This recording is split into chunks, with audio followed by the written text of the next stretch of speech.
इसको आर्टिकल 370 को निरस्त करने से जोड़ा। उन्होंने क्या क्या हुआ, अब भी आतंकवाद चल रहा है। उन्होंने क्या क्या हुआ, अभी कुछ दिन पहले सेना के कुछ जवान शहीद हो गए।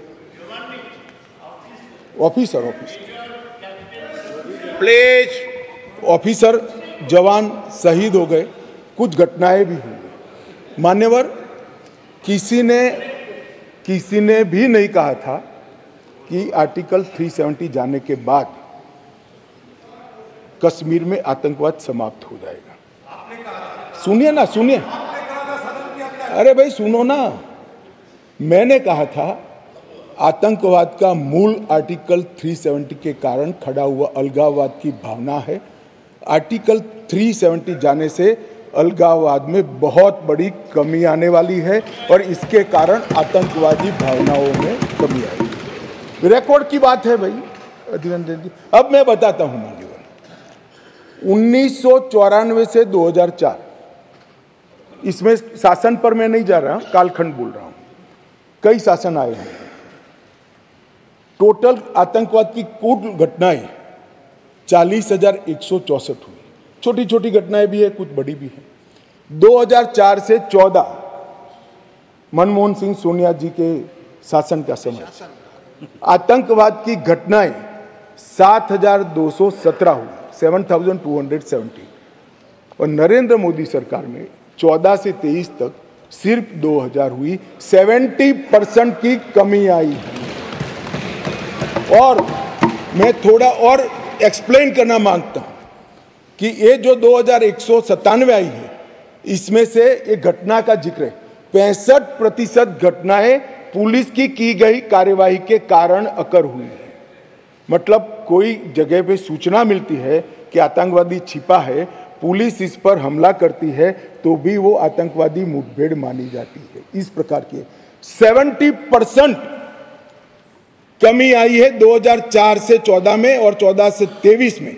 नागरिकों के मृत्यु के अंदर 72% की कमी आई है और सिक्योरिटी फोर्सेस के मृत्यु के अंदर 59% की कमी नरेंद्र मोदी सरकार ने।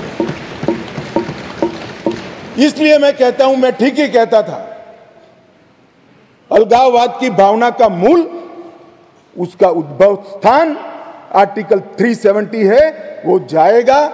अलगाववाद की भावना भी over a period of time खत्म होगी और आतंकवाद भी खत्म। और कल पथराव की बात करते, मैंने 2 साल लिए हैं साहब। 2010 2654 पथराव की घटनाएं हुई थी 2010 में। 2023 में 0, एक भी पथराववाद की घटना। ऑर्गेनाइज हड़ताल, जो कॉल देकर पाकिस्तान से कॉल देते थे इनके आका, और कश्मीर की वैली और जम्मू बंद हो जाते थे। 132 ऑर्गेनाइज हड़तालें हुई थी 2023 में। एक भी हड़ताल नहीं, एक भी बंद नहीं। मान्यवर, पथराव में नागरिकों की मृत्यु 2010 में 112 हुई थी, 23 में क्योंकि पथरावी नहीं हुआ है, नो इंजर्ड नो डेथ। मान्यवर, सिक्योरिटी फोर्सेस पथराव के कारण 6,235 हुए थे इंजर्ड सिक्योरिटी फोर्सेस, और इस बार क्योंकि पथरावी नहीं हुआ है, 0 इंजर्ड है। क्या बदलाव हुआ है? इनको मैं कहता हूं क्या बदलाव हुआ है। अरे इसी सदन में रहकर सारी मर्यादाएं तोड़कर अगर धारा 370 खत्म हुई तो खून की नदियां बह जाएगी कहते थे। खून की नदियां छोड़ो, कंकर चलाने की हिम्मत नहीं है किसी की। इस तरह की व्यवस्था भारतीय जनता पार्टी की सरकार। और मान्यवर, सीज फायर के वायोलेशन की घटना 2010 में एक साल में 70, 2023 में 2। घुसपैठ 2010 में 489, 2023 में सिर्फ 48। आतंकवादी मारे गए 112 मारे गए थे। कुल मिलाकर एवरेज निकाल दे तो 278 आतंकवादी मारे गए हमारे। मान्यवर, वापिस लौट गए, पहले 18 वापिस लौटे थे, अब 281 वापिस लौट गए हैं। पाकिस्तान।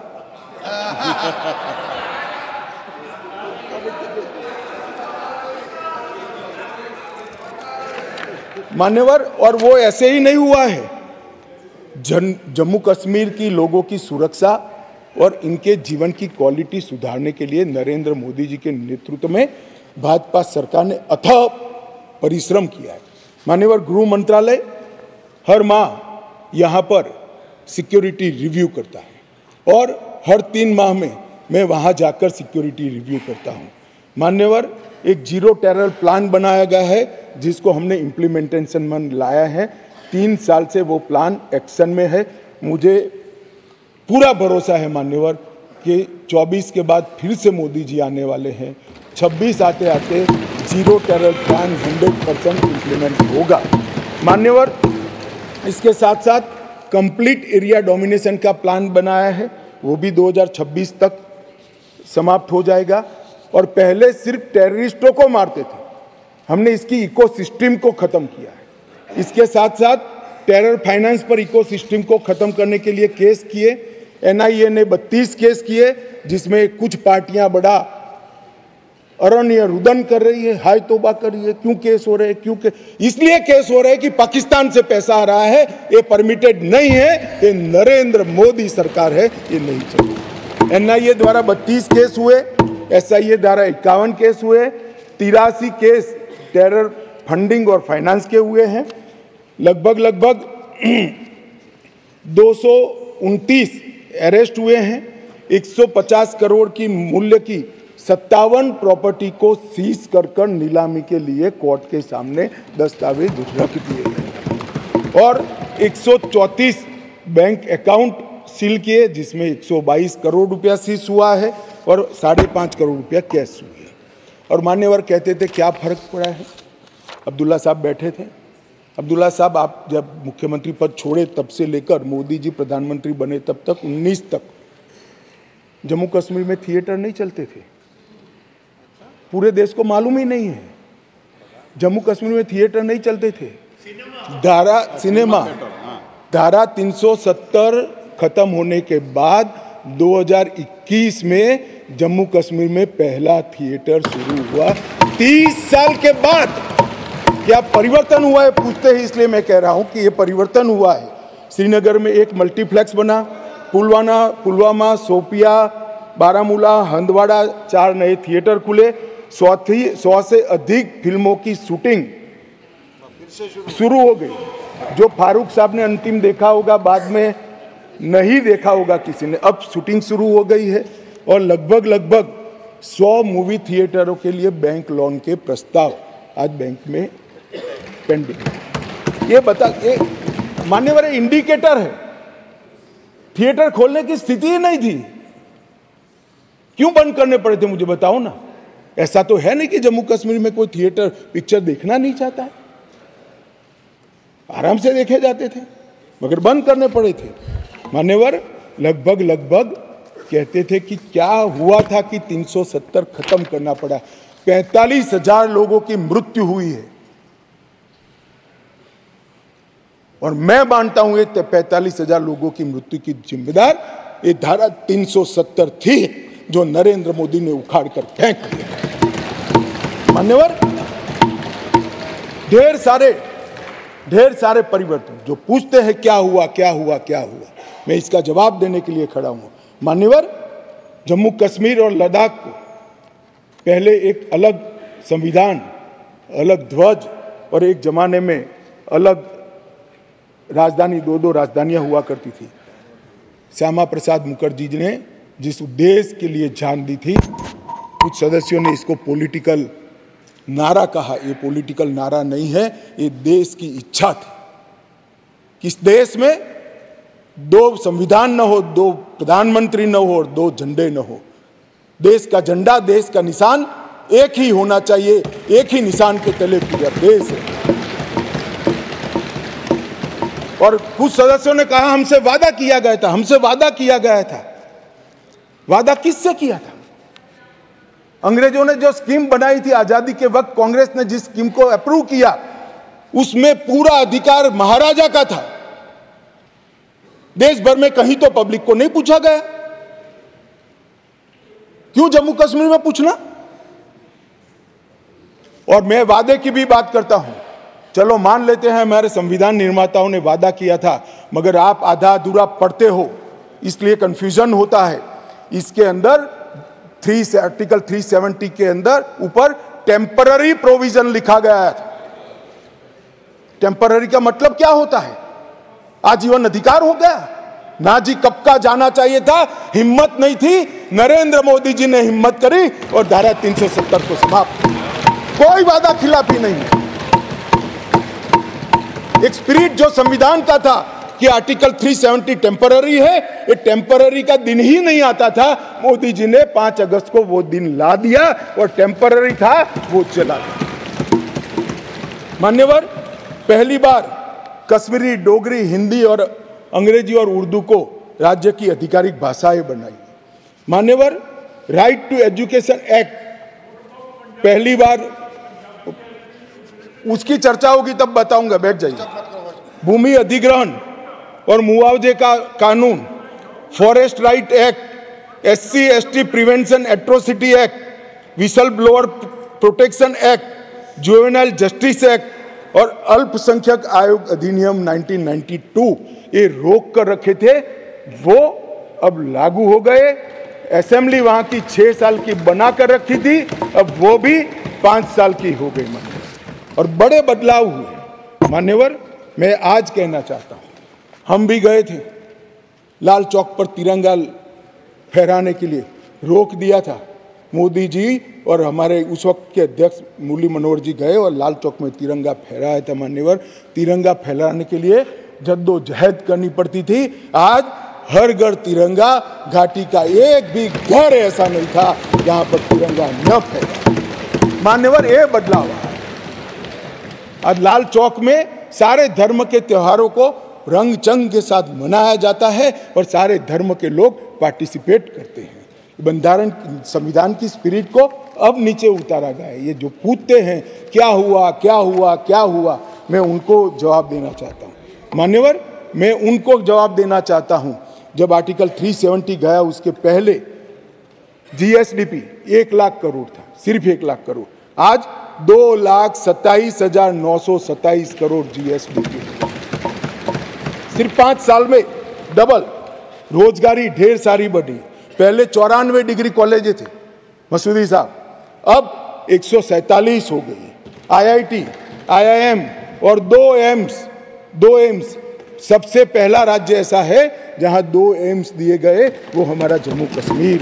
मेडिकल कॉलेज पहले 4 थे 70 साल में, 7 नए मेडिकल कॉलेज बनाए गए, 15 नर्सिस कॉलेज बनाए गए। मेडिकल सीट 500 थी, अब नई 800 सीटें जोड़ने का काम आर्टिकल 370 जाने के बाद हुआ है। 367 PG की सीटें थी, उसमें नई 397 सीटें जोड़ने का काम नरेंद्र मोदी सरकार ने किया है। और लगभग मिड डे मील 6 लाख लोगों को मिलता था, अब 9,13,000 लोगों को मान्यवर मिड डे मील मिलता है।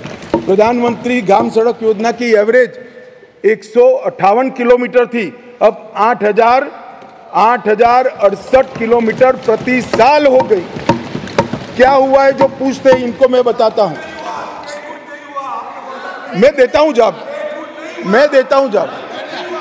बैठो यार। मान्यवर, स्मार्ट सिटी मिशन पहले था ही नहीं, अब 173 काम हुए हैं। प्रधानमंत्री आवास योजना में 70 साल में 24,000 घर दिए गए थे, ये 5 साल में 1,45,000 लोगों को घर देने का काम नरेंद्र मोदी सरकार। 75 साल में 4 पीढ़ियों ने 7,82,000 लोगों को पीने का पानी पहुंचा चुके थे, अब नए 13 लाख परिवारों को पीने का पानी पहुंचाने का काम नरेंद्र मोदी सरकार ने किया। मान्यवर, शिशु मृत्यु दर 22 थी, वो कम होकर 14.30 पर लाने का काम नरेंद्र मोदी सरकार ने किया है। और लगभग 47 जन औषधि केंद्र थे, इसकी जगह 227 जन औषधि केंद्रों पर आज सस्ती दवाइयां वहां पर 5 साल में मिल रही है। मान्यवर, स्पोर्ट्स में युवाओं की भागीदारी 2 लाख से बढ़कर 60 लाख तक पहुंची है, क्योंकि अब खेल हो सकते हैं। मान्यवर, पेंशन के लाभार्थी में 6 लाख से 10 लाख तक पहुंचे हैं। ये सारा परिवर्तन केवल और केवल नरेंद्र मोदी सरकार ने आर्टिकल 370 जाने के बाद किया है। और जो राष्ट्रपति शासन को क्रिटिसाइज करते हैं उनको मैं बताता हूँ, हम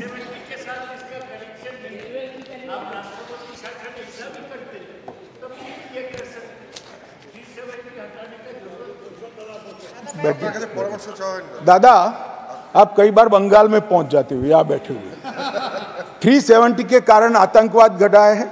आतंकवाद जाने के कारण, कम होने के कारण वहाँ अच्छा वातावरण हुआ है, इसी के कारण ये सब डेवलपमेंट हुआ है। वरना IIM न होता, ना एम्स होता, कुछ न होता। आप नहीं समझ पाओगे।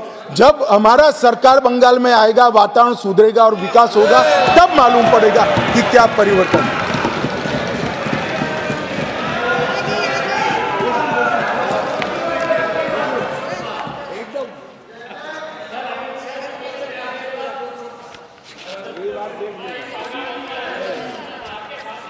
मान्यवर, प्रेमचंद्रन जी ने यहाँ से किसी सदस्य ने कहा, एक शब्द प्रयोग पर बहुत बड़ी आपत्ति की।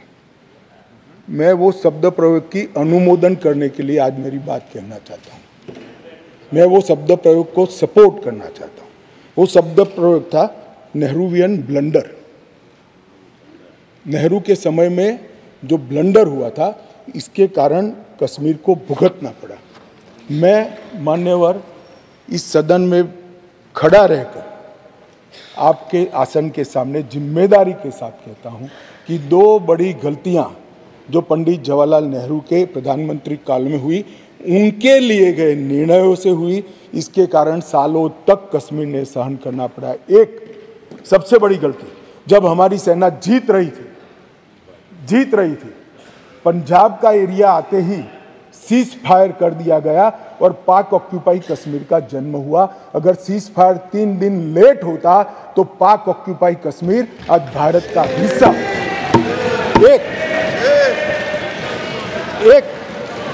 ये चर्चा में करेंगे उस दिन, बैठ जाओ।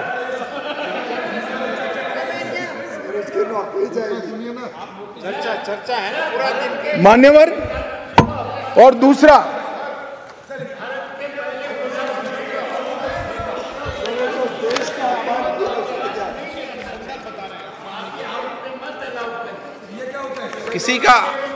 किसी का अपमान नहीं करे, संदर्भ बता रहे हो तो हिस्टोरिकल फैक्ट है। बैठो, बैठ जाइए। उस समय हमारी देश में सारे हमारी फौज कंट्रोल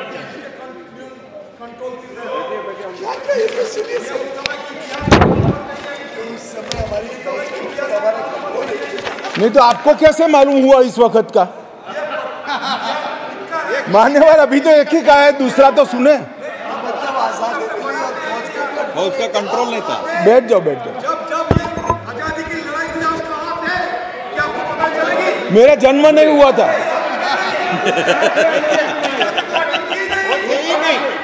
मान्यवर, अमित भाई नहीं थे। आजादी की लड़ाई में तुम कहाँ थे?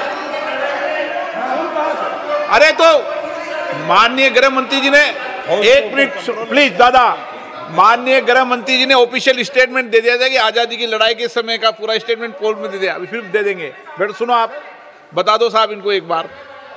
दूसरी गलती, दूसरा संदर्भ और कर दें आप।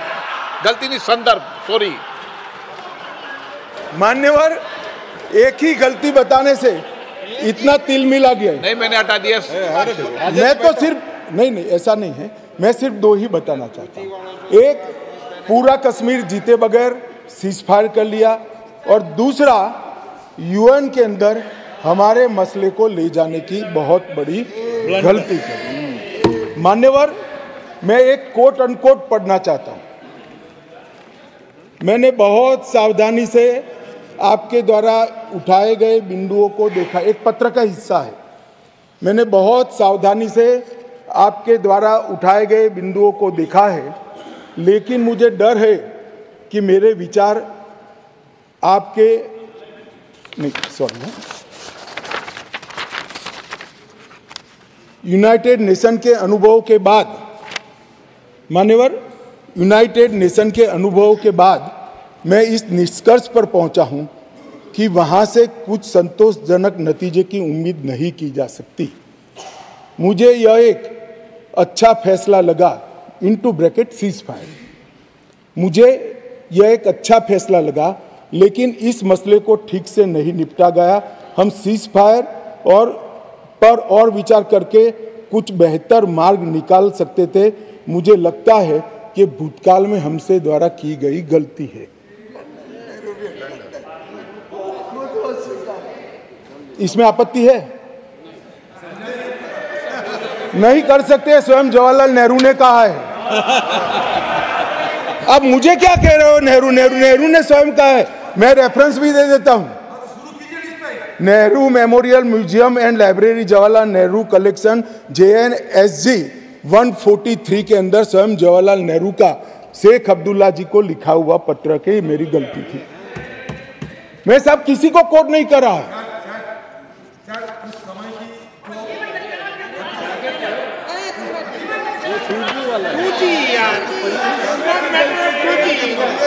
ये कम्युनिकेशन का मसला नहीं है।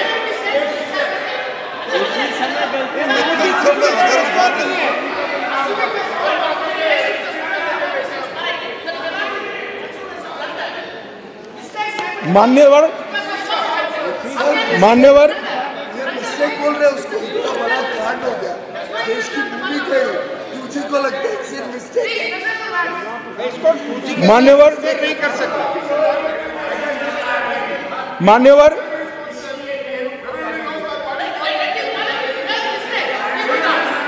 सर ये सोचिए, भूमि चली गई, मिस्टेक बोलता है, ब्लंडर। मान्यवर, अरे यार ये नेहरू जी ने लिखा है, सूरज समझते नहीं हो? अनुवाद हो रहा है या नहीं हो रहा है अंदर? ये नेहरू जी ने कहा है, मैंने नहीं कहा है। माने मैं तो नेहरू जी का कोट पढ़ रहा हूं, क्यों गुस्सा हो रहे हैं मुझ पर? गुस्सा होना है तो नेहरू जी पर होना चाहिए। ये उनका कोट है, मुझ पर गुस्से हो रहे हैं। राजा मेरी तो समझ में ही नहीं आता है।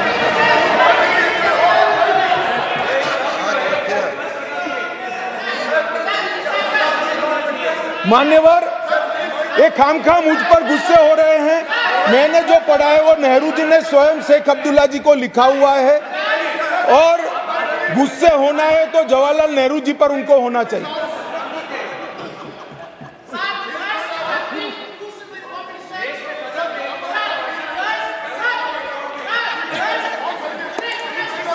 क्या हो रहा है इधर क्या हो रहा है? बैठिए प्लीज, बैठिए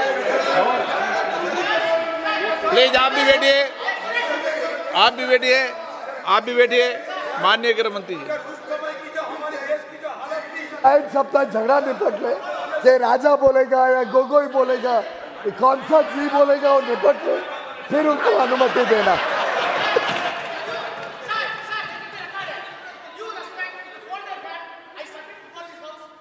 Home Minister, the words which are being used as against Nehru by the Home Minister are not at all matching to the stature of Home Minister. माननीय गृह मंत्री,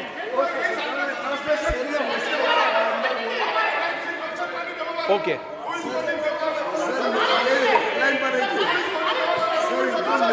प्लीज प्लीज प्लीज बैठे, प्लीज। पीछे से senior member कह रहे हैं आपको, प्लीज बैठ जाइए।